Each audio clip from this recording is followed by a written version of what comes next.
Durante a madrugada de quinta para sexta, me jogaram em uma masmorra úmida e escura. Esperei nela, sofrendo escárnios e humilhações dos guardas enquanto o mundo dormia.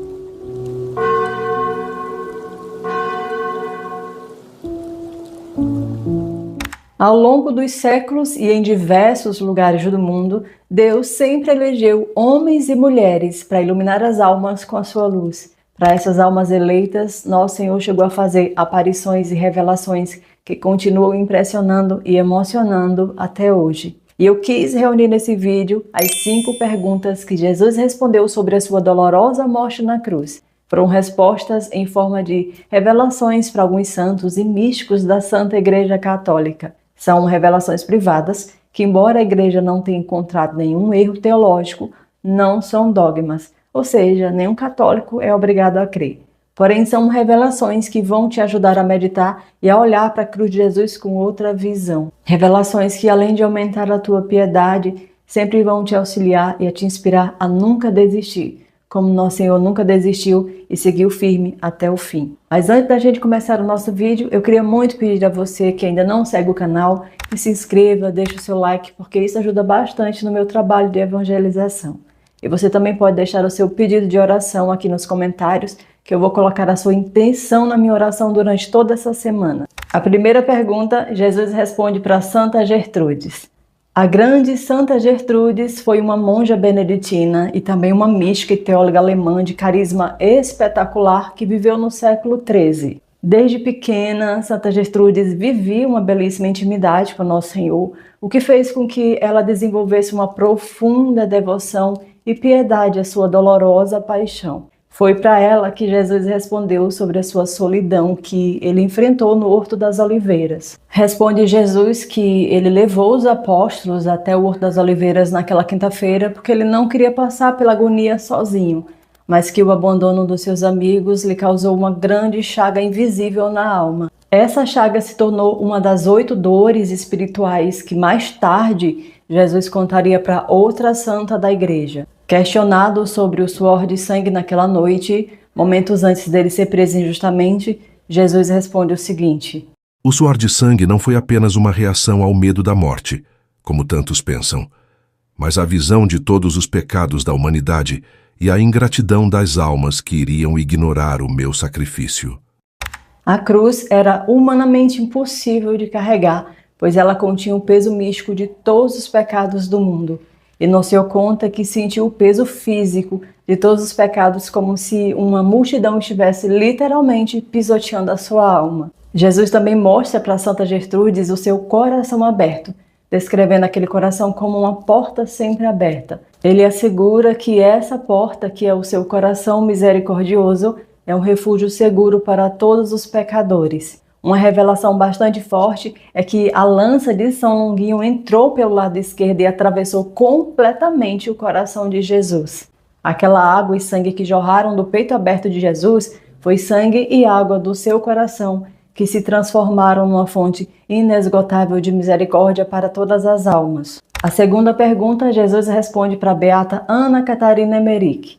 Ana Catarina também nasceu na Alemanha e viveu ali por volta do século XIX. Essa beata é responsável por esse livro aqui, que inspirou o filme A Paixão de Cristo, do Mel Gibson, e foi um grande sucesso em 2004. Talvez seja o livro mais detalhado sobre a paixão, a vida, a ressurreição de Nosso Senhor, porque ela recebe uma revelação geral da vida de Jesus e das pessoas que conviveram com ele. Isso inclui visões com outros santos também, como Santa Bárbara e Santa Cecília. Foi para Ana Catarina que Jesus respondeu e mostrou aspectos físicos muito fortes da sua flagelação. Ela relata que Jesus não foi apenas açoitado como Pôncio Pilatos ordenou, mas que os carrascos, por pura diversão, ficavam mudando de instrumentos para causar tipos diferentes de dor em Jesus. Alguns desses golpes arrancavam pedaços da pele e chegavam a expor os ossos daquelas partes. Em outra revelação, agora sobre o embalsamento do corpo de Jesus, ela viu que as mulheres limpavam feridas tão profundas que dava para ver o interior do tórax do Senhor. A Ana conta que durante todo o tempo Nosso Senhor se manteve quieto e calado, como se ele fosse um cordeiro muito dócil e obediente. Ela também descreve que a coroa de espinhos não era um arco ao redor da cabeça, e sim um tipo de capacete que fechava de todos os lados. A terceira pergunta, Jesus responde para Santa Faustina, apóstola da sua misericórdia. Santa Faustina viveu na Polônia no século passado, no século XX, e foi uma grande mística da Divina Misericórdia.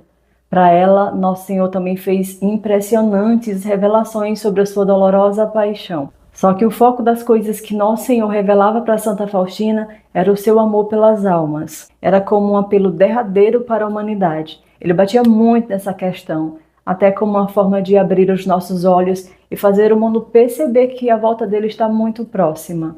Jesus conta que ao gritar que ele tinha sede lá no alto da cruz, não estava se referindo apenas à sua devastadora situação natural. Realmente a sua boca estava seca, rachada e azulada. Porém, Jesus revela a Santa Faustina que a sua maior sede naquele momento não era de água, mas uma sede ardente pela salvação das almas. E ele também acaba aqui revelando para ela os seus momentos finais na cruz, que o abandono do seu pai foi o ponto alto do seu sofrimento interior, somado ao abandono dos seus amigos. Por outro lado, o grande silêncio que Deus fez naquele derradeiro momento, que foi um terrível deserto espiritual para o coração de Jesus, alcançou uma graça muito linda para a gente, graça essa que vai durar até o fim dos tempos. Jesus disse para Santa Faustina que ele aceitou esse abandono do seu pai quando ele estava na cruz, já prestes a entregar a sua alma, para que ninguém mais se sentisse sozinho na hora da morte. Esse seu último martírio alcançou a graça do auxílio de Nossa Senhora, dos anjos, dos santos e do próprio Jesus na hora da nossa morte. Depois de Jesus, ninguém nunca mais ficaria só na hora da morte, ainda que não sentisse a sua presença ou dos seus santos. A quarta pergunta, Jesus responde para a venerável Maria de Ágreda. Maria de Jesus de Ágreda foi uma religiosa espanhola que viveu no século XVII. Era profunda devota de Nossa Senhora e foi ela a responsável pelo livro Mística Cidade de Deus. Nessa obra, ela relata suas visões sobre o caminho do Calvário. Para essa alma tão piedosa, Nosso Senhor falou sobre o seu peso da cruz.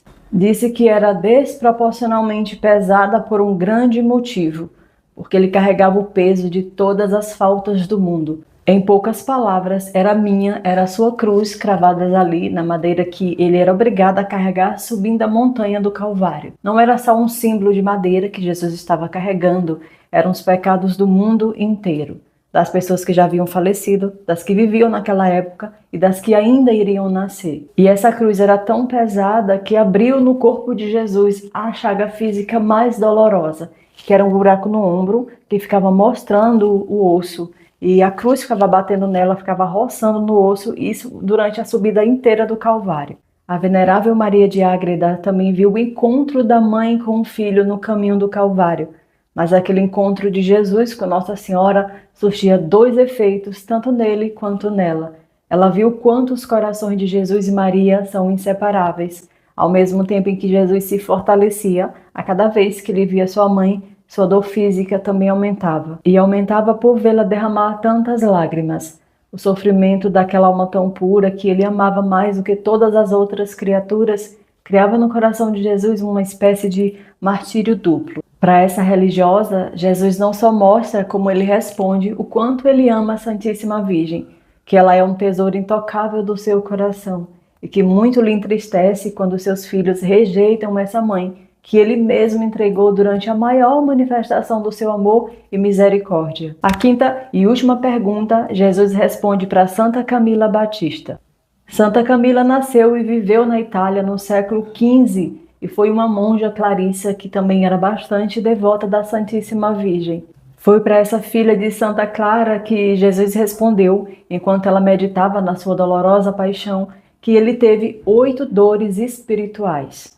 8 dores espirituais que foram maiores que todas as físicas. Nosso Senhor vai dizer a ela que as dores físicas eram pequenas se comparadas com as dores que ele teve que suportar na alma. Entre essas 8 dores espirituais, Jesus destacou a ingratidão dos seus escolhidos, a perdição das almas apesar do seu sacrifício e especialmente o sofrimento da sua Santa Mãe. O relato de Santa Camila acaba aqui se conectando e complementando o relato anterior, que foi o relato da venerável Maria de Ágreda.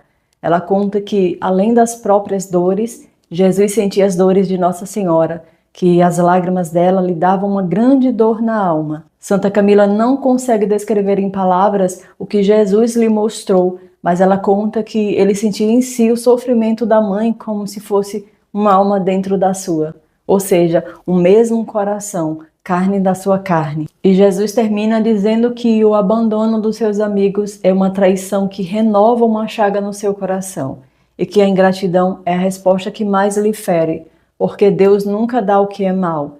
Quando Deus dá, é sempre bom, até mesmo o seu não é para o bem e só traz o bem. No entanto, da maior parte das pessoas, ele só recebe o resto do que elas não querem. Nunca um muito obrigada, uma oração de agradecimento. A maioria só se ajoelha com mais pedidos e reclamações. Como a ingratidão das almas fere mortalmente o meu coração. Para tudo acha um tempo, só não para me visitarem no sacrário, onde espero por elas dia e noite, com meu coração cheio de graças para derramar abundantemente.